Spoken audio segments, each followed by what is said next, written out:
কোটি কোটি মাছির চাষ করবে যুক্তরাষ্ট্র। এরপর উড়োজাহাজ থেকে এদের ছেড়ে দেওয়া হবে।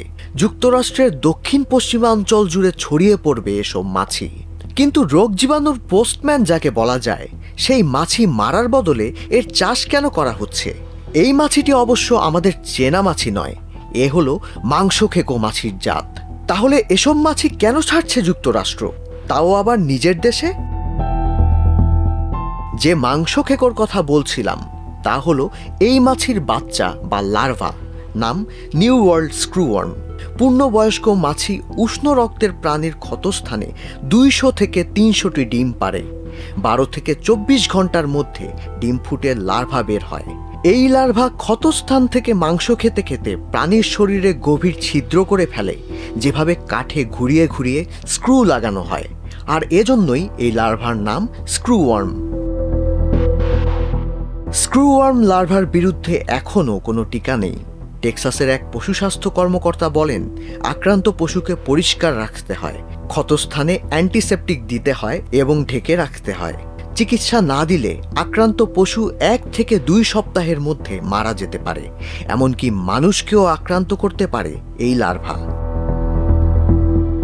2023 সালের শুরু থেকে মধ্য আমেরিকার দেশগুলোয় ছড়িয়ে পড়ে স্ক্রুওয়ার্ম।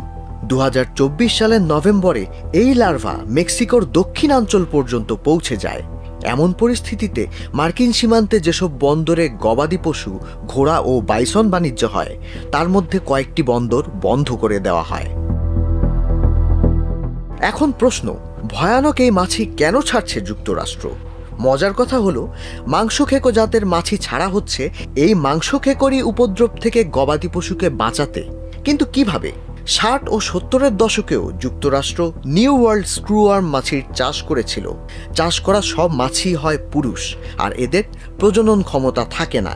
এসব অক্ষম পুরুষ মাছির সঙ্গে মিলনের পর স্ত্রী মাছি ডিম পাড়তে পারে না, ফলে স্ক্রুওয়ার্ম লার্ভা জন্মাতে পারে না। বংশবিস্তার না হলে কয়েক মাস বা বছরের মধ্যে এর উপদ্রব শেষ হয়ে যেতে পারে। সেবার এই পদ্ধতি বড় সাফল্য পেয়েছিল, তাই এবারও তা কাজে লাগাতে চাইছে যুক্তরাষ্ট্র।